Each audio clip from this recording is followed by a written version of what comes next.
To one of our Fox top stories, President Trump's legal team firing back over the leaking of a secretly recorded conversation between then candidate Trump and his former attorney Michael Cohen. The audio appears to show the two men talking about buying the rights to a story of a former Playboy model who claimed to have an affair with Trump. Here's the president's attorney, Rudy Giuliani. First of all, the major point is it's outrageous that someone would tape his client surreptitiously. And number two, it's also foolhardy for them to try to kind of yell and scream and make believe what's on the tape. I agree with you, the tape is a little bit hard to hear, but I assure you that we listened to it numerous times. And the transcript makes it quite clear at the end that President Trump says, quote, "Don't pay with cash." Also getting some reaction from the ranking Democrat on the House Intel Committee, Adam Schiff. He writes, quote, as former prosecutor, 3 things notable about Cohen tape. 1, clear Giuliani was untruthful when he said Trump didn't know. 2, goal was to kill story before election, so campaign motivated. 3, regardless of cash or check, whole point of phony corp was to hide campaign expenditure. Power panel now. David Webb, host of David Webb show on Sirius XM Patriot, Fox News contributor, literally ran across the street to get here. Leslie Marshall, syndicated radio talk show host and Fox News contributor too. David Webb, what say you? Great to see you. What I say is they're making a lot about nothing because in the end, Schiff's kind of specious argument to throw campaign expenditure in there doesn't point to anything that actually meets the FEC guidelines so far based on what we know as a campaign expenditure. Leslie? I don't agree. As the judge had said, and we talked about in the green room earlier about the Judge fraud. Andrew Napolitano, you're deposing my guest before the set. I know what happens in the green room is supposed to stay in the green room. Okay, I'll keep it there. The bottom line is here, you're talking about actually 2 potential areas with regard to campaign finance, violations. It's a 5-year statute. We have some time. There are some other tapes that will be up to Mueller. 1, it exceeds the amount if it's a contribution by the Inquirer. 2, whether it was a cash or a check, if it was campaign funds used for that purpose and it was not disclosed, that is campaign finance those are a lot of violation, and that is criminal. Those are a lot of ifs, and so far, based on what we know, and that's what I said, there's nothing there. By the way, on the case of Mueller, this was turned over to New York, so therefore this is not a Mueller case. Right now, this stays with Cohen and in New York. Andrew Napolitano says the door can be opened on that, though, because what he called civil fraud in all of this wipes away the attorney-client privilege. We'll see what happens with that. I just want to get this in. So I was mentioning previously, as we were talking about the economy and tariffs, that the president right now is meeting with the EU president, Juncker, at the White House. The media pool that was in there has come in and out, and we're getting some notes. Apparently, the president not responding to shouted questions on the very Michael Cohen topic. So, David, I come back with you real quickly, or to you. Some of this may be less about whether or not there was a crime or fraud or any of it. It is a distraction right now, and one side at the table would love for that distraction maybe to be, and that would be the Democrats. Yes, they would, because this is the politics of it in a time when you've got significant political activity around primaries. You look at a primary win last night with Brian Kemp, who the president endorsed. You have the fact that the GDP numbers are coming out at the end of the week. Mm-hmm. So the Democrat strategy, and I do get some of their emails, is to target anything that can distract you from the fact that when we get high GDP numbers and we see a growing economy, this is a problem because voters in the Midwest, voters in, not on the wings of the country, they're voting on their kitchen table issues. So the politics without the crime is important for the Democrat Party. You know, it's interesting. You talk about those GDP numbers, and I'm not going to profess to be able to get down into the weeds on this, but it is a hard sell for Democrats to go against like a 4% GDP or higher. That's tough, along with all the other gains in the economy.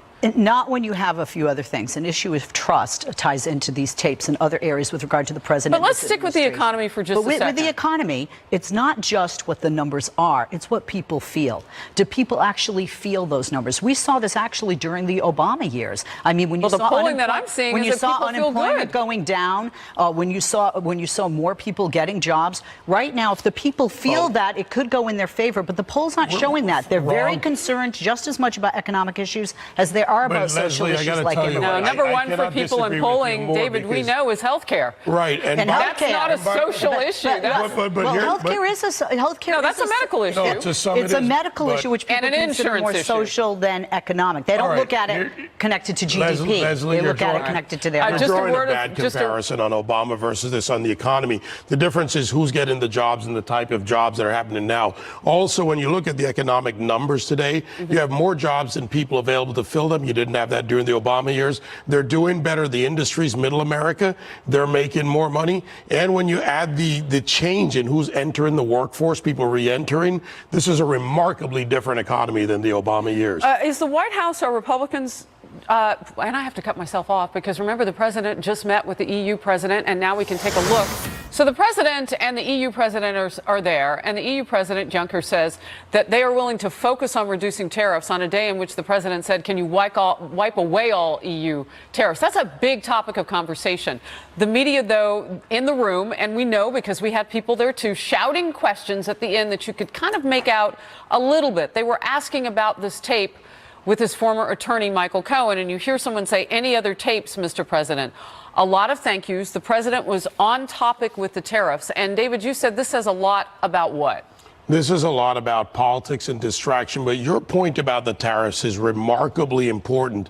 When you look at shift in the European markets, you look at the Frankfurt market, tech heavy, you look at some of the other European markets, the CAC 40, you look at the FTSE in Great Britain, you look at the changes in economic factors, the value of our trade with them versus the trade deficit, which is now north of, I believe, $153 billion annually. You look at the millions of dollars we put into France on a daily basis in exchange, in trade, and in economic activity.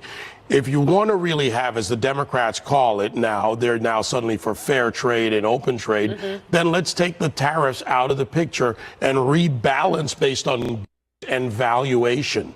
Interesting information, and all of it important. The questions, though, that were shouted were about Michael Cohen. And this is what Democrats are pointing to, and then some media in the room. Why?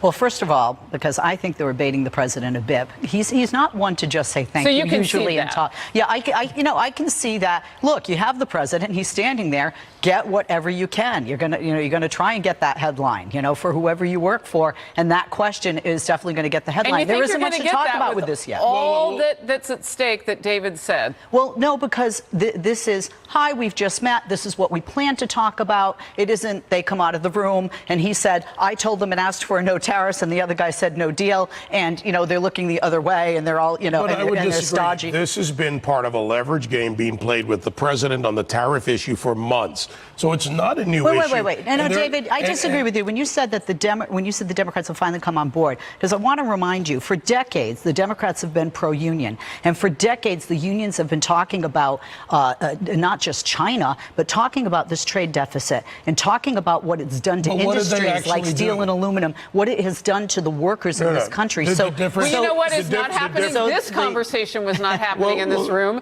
They were talking about the president. Are there more tapes? Where are we going with this? Politically, where are we going with this? Go to Middle America and ask them what they care about. Ask them what they care about in Romeo, Michigan, in Dearborn, Michigan, or in Racine, Wisconsin. They care, and they will vote in the midterms on their kitchen table. The Reagan question, are you better off today than you were before? Not on Go the to Michael Western Cohen Ohio. They're not going to vote on Michael Cohen or the president's tweets. I would agree. They're I don't gonna think vote on anybody's that. going to vote on Michael Cohen, but it's a big picture. It's not only one issue. For What some is the big people, it picture? is. Because it sounds personal.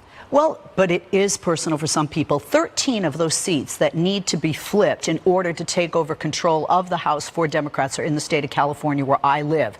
And immigration is a bigger issue for, say, for example, in California than it would be in Wisconsin. What does that have to do with Michael Cohen's tape? What does that have to do with Michael Some of the Why people play out that? there, some of the people out there that I've spoken to on my radio show that voted for the president and want to believe the president, believed he didn't know these women, believed there was no affair, believed that these people We were have aligned. no shortage of people cheating on their significant others and not being honest about it. True. One of them was a president. Correct. Yeah. Correct. And by His the way, name out of rhymes with Hinton.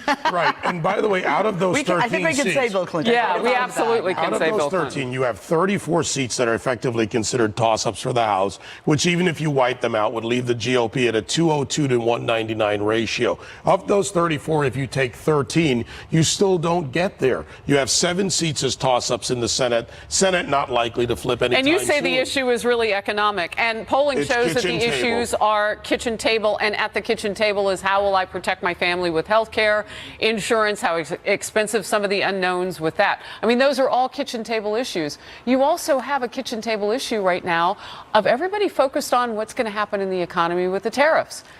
Wow, that's a lot. And still they ask about Michael Cohen's But tapes. Americans- Thank you. Great to see you both. We'll be right back.